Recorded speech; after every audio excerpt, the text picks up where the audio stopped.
chart. Today I'm going to talk about Donald Trump's transits. I was going to wait till closer to the election, but we have some stuff in the news. I'm also offering today a Venus wash, so if you'd like to receive that, just be open to it. If not, just say no thanks. And I'm going to go ahead and start that now.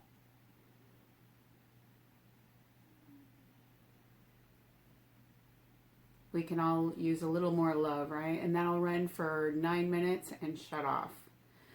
Okay, so let's talk about Donald Trump. Oh, I did a thing. I made you guys flashcards because I'm an amazing artist.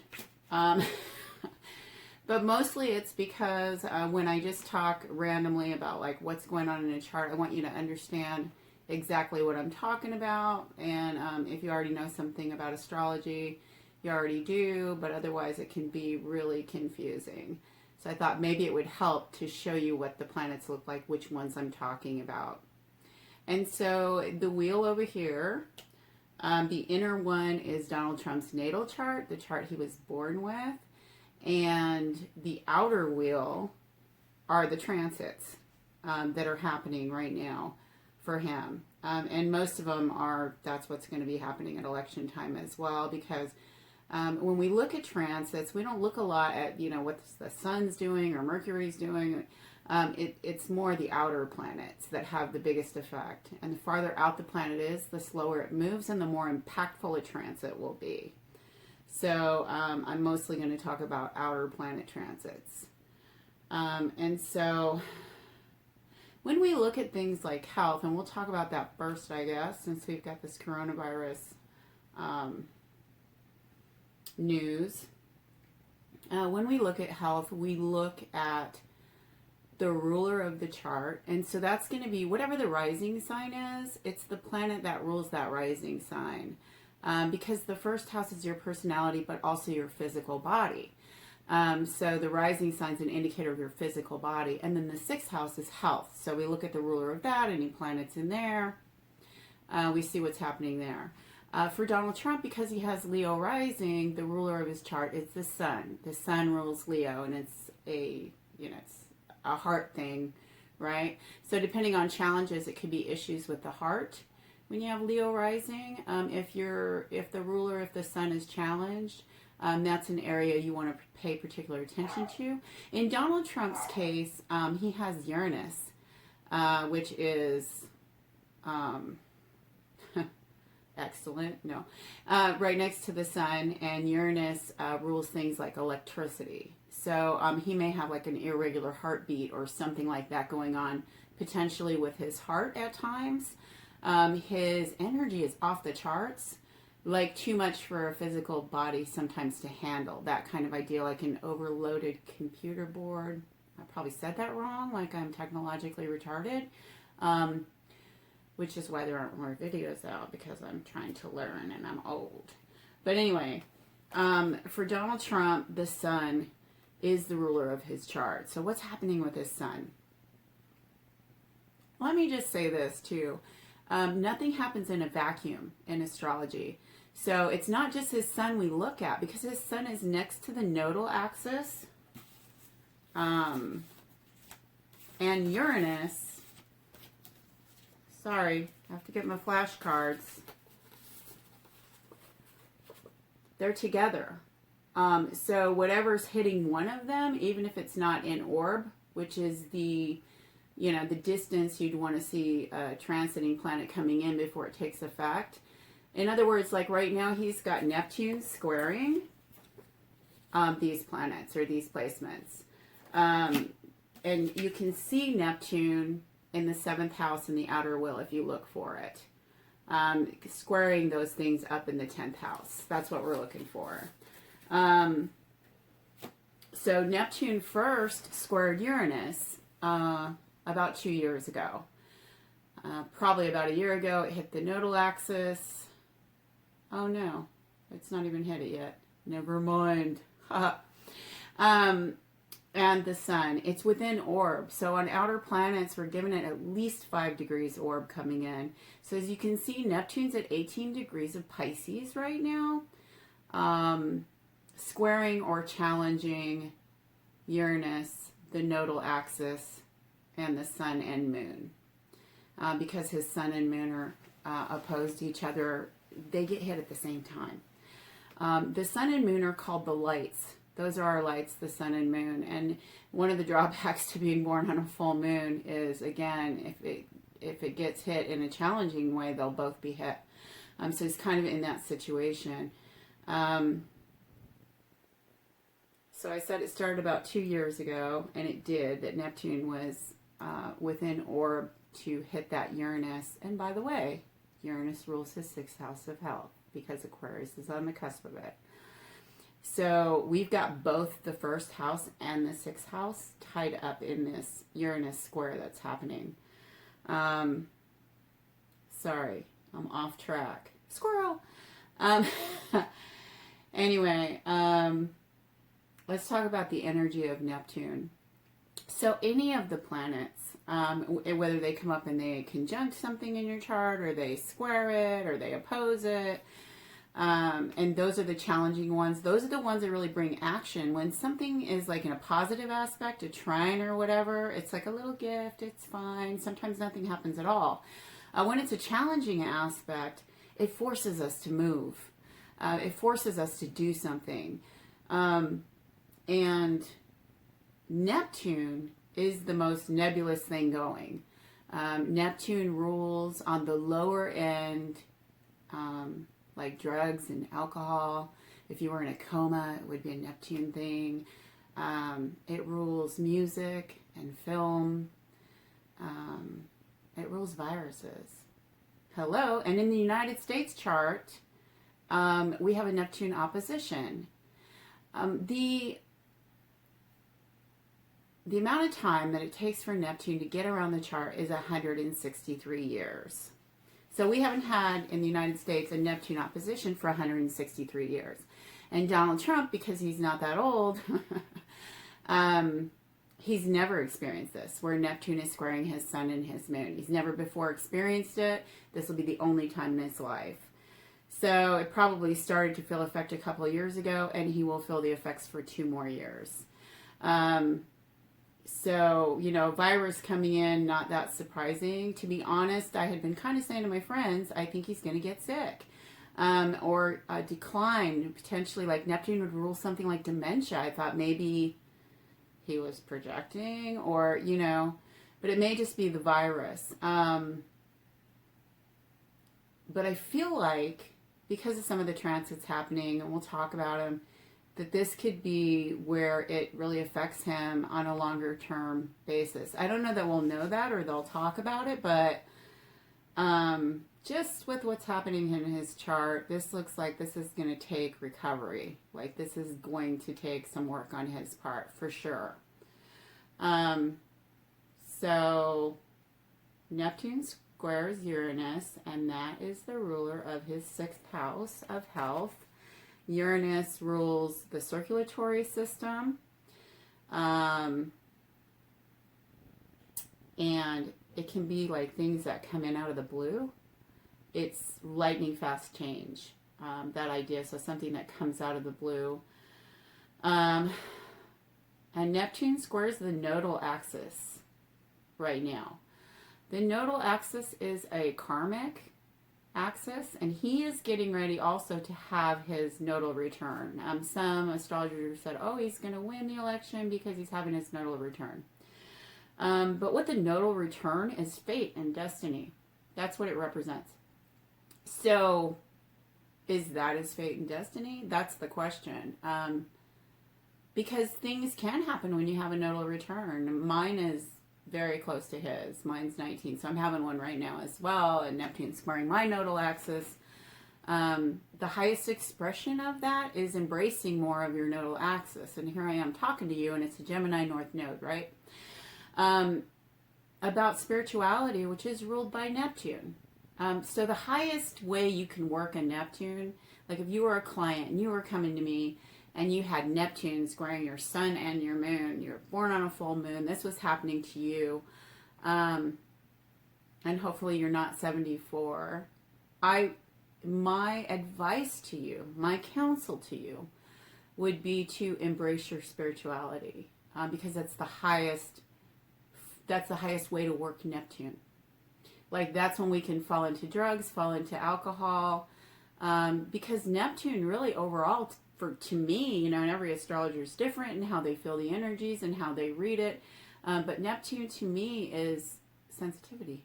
And so it's being sensitive to like viruses or chemicals or, things like that. But it's like sometimes when people fall into alcohol or drugs or addiction, it's so they don't feel what's going on in the world. Like, it's too much for them. They're too sensitive. And so the best way to work that really is to get into your spirituality and to embrace it. Go ahead and put yourself in a coma doing meditation. That would be like a great way to work Neptune, or the best way I think that you could work Neptune, because otherwise it can be Neptune square the sun, and he has that plus Neptune square and all this other stuff. Just Neptune square the sun can be ego wipeout, where you just like don't know what you're doing anymore. You don't know why you're doing it. So he may have been feeling that for a while. That idea, as he's had more and more struggles, with people opposing him, he may feel that more and more. That's the lights. Let's see. These guys traveling together, right? In his 5th house of children. And Jupiter can be expansion. It's not very happy in Capricorn. But it is Jupiter. Pluto is the force impossible to resist. It rules transformation. It rules death. It is the phoenix rising from the ashes. But it is force coming at you. When you have Pluto transits to your personal chart, your personal planets, you'll never be the same after that. You have to go through a process of releasing what doesn't work and trying to figure out what does work, those kind of things. And Saturn is where we structure, where we can have restrictions, limitations. We're trying to get our act together, right? They're together. And a lot of people, a lot of astrologers anyway, have talked about the Pluto-Saturn conjunction that happened in January. And that kind of started our year. So it's a force impossible to stop, meets our structures, meets our corporations, businesses, whatever. But in Donald Trump's charts, and I'm going to talk about the chart of the USA. I was going to do that this week, but now I'm doing this. Those planets, those 3 planets moving through his 5th house, I'll just say the 5th house is also your children. So his children could have some issues. With authority, with the law. They're squared. Those planets are squared by Mars and Eris up in the 9th house of legal issues. So look for his children to have more legal issues. That's coming, if it hasn't already. But those planets for him are opposing his Venus-Saturn. Wait a minute, I got a flashcard for this. Hold on. There it is. So he's got this down here opposing this up here, right? His Venus-Saturn. And if you watched my video on Donald Trump, where I said everything in his chart leads back to Venus-Saturn. That is the heart of his chart. That is where he's wounded, because Venus in Cancer says, Venus is the way that we love and the way that we experience love. And in Cancer, it wants to snuggle, it wants to merge, and Saturn sitting next to it says, no, you're not going to get that. And it creates this like wound in the psyche around being able to get what we need. And for him, it's like, you can give me any planet in his chart and I can get you back to Saturn, Venus, because everything funnels back to there. But I can't hear you right now because you're on the other side of the video. But literally, like, it's the heart of his chart, and Venus represents naturally the house of money, and Saturn represents real estate, and they're sitting together in the 11th house, which is more public. So it's like, I can't have love, so I'll have big buildings. That's it's kind of, as a replacement, right? And now Saturn, Pluto, Jupiter are opposed that place in his chart, and will be for a hot minute, have been for a hot minute, all year, actually. You know, the Pluto-Saturn conjunction that happened in January was at 22 degrees of Capricorn, so that was already opposed his planet. So feeling loved becomes harder and harder for him right now. Yeah. Saturn and Jupiter are both going to move off. They're both going to move into Aquarius. They're both going to go into a 6th house and get off that opposition. But Pluto's going to sit there for a while, staring his stuff down. So this is majorly triggering for him. So those are kind of the two big transits that are happening with Donald Trump right now. But they're huge. Both of them are huge. The Jupiter-Pluto-Saturn conjunction is actually trining or making a positive aspect to his midheaven. And I heard one astrologer say, well, that's a good sign that he's going to win the next election. The thing is, Biden in his chart has the same transit. He has Jupiter-Pluto-Saturn trine the midheaven. So I think it's about like being in the public eye potentially in this case. But yeah, the other thing is, you know, Saturn opposed Saturn. So Saturn cycles are major in our life. These are structural, developmental periods in our life. And so if you have listened to astrology at all, I'm sure you've heard people talk about the Saturn return that happens in our late 20s, and then we have another one in our late 50s. And this is a reevaluation period where we go, do I want to do this? Do I not? You know, what I'm doing? Do I not want to do what I'm doing? You know, even in like Hollywood or whatever, I think there's like a 28 club or something where like some people just die when they're 28. It's a Saturn return. It's like, you know, I've looked back at my life. I think I've done what I want to do. See ya.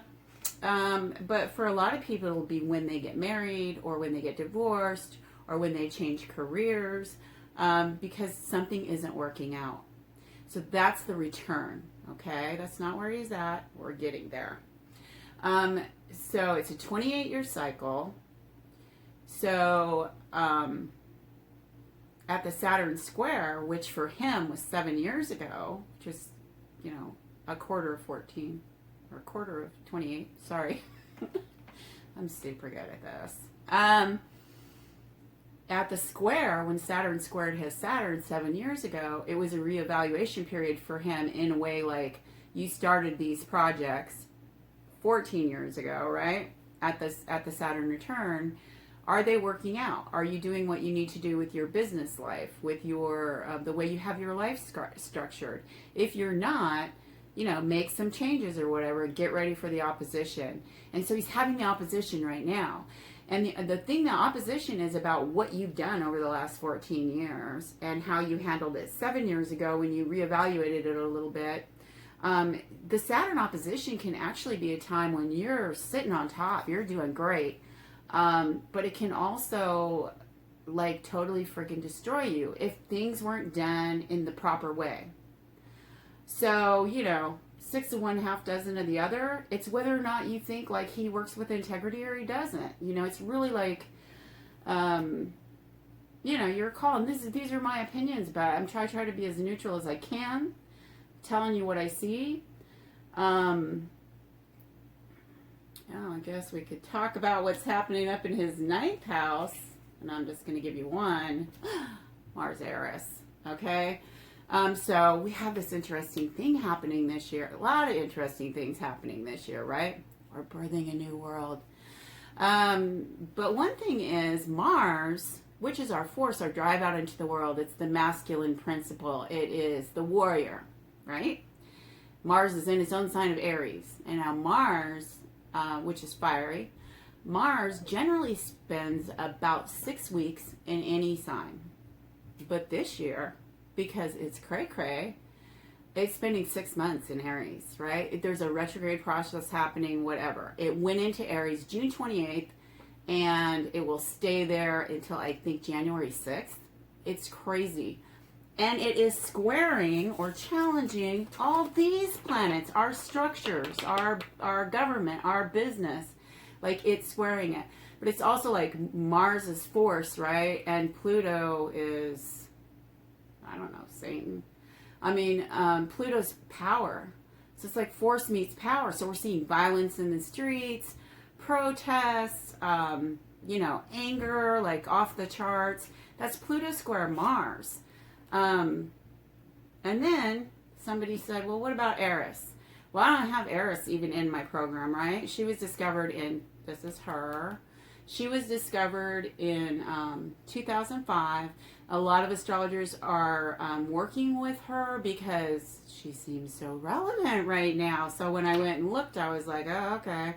So where Eris is right now, and you can't see her in the outer wheel, she is at 23 degrees of Aries, where she will stay for a while because she's super slow. It takes her like 500 years to get around the chart, more than 500 years. But the significant thing is she's with Mars. She's like the female version of Mars, right? She's the uninvited female, the female that wasn't invited to the table. Her energy is in Aries. She's a warrior. They call her, some mythology calls her Discordia, the goddess of strife. Huh? Sounds good, right? Yeah, she's with Mars. So she's squaring all those planets too. So what you're seeing is women rising, women angrily rising, right? And where she is in Donald Trump's ninth house of legal issues and foreign things. So there's some women coming after him too, in the legal realm, I believe. I will say about Mars and Eris that they are trying here, making a positive aspect to his Mars on the ascendant. So that could help him recuperate, potentially, give him some vitality.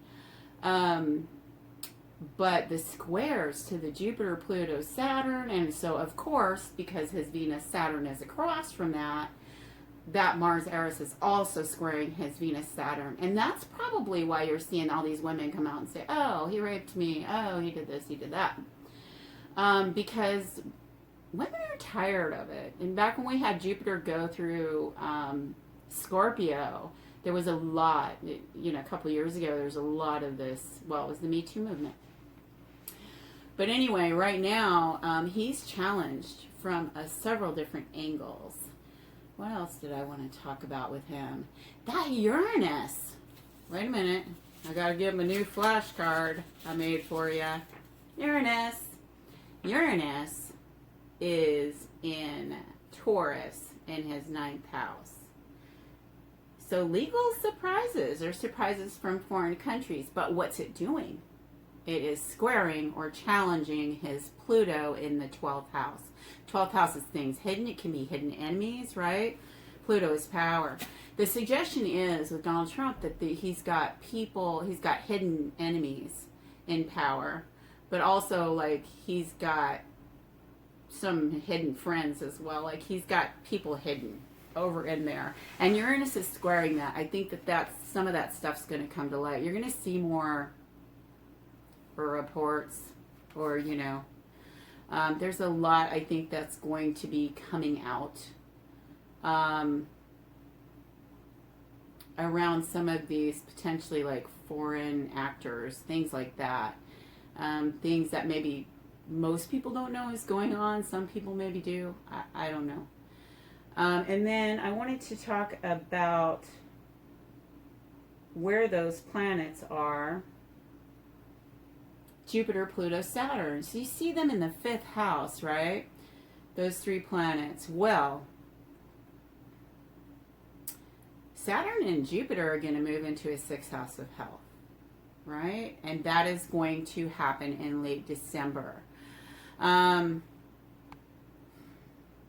We have the grand conjunction of Jupiter, Saturn, happening at 0 degrees Aquarius.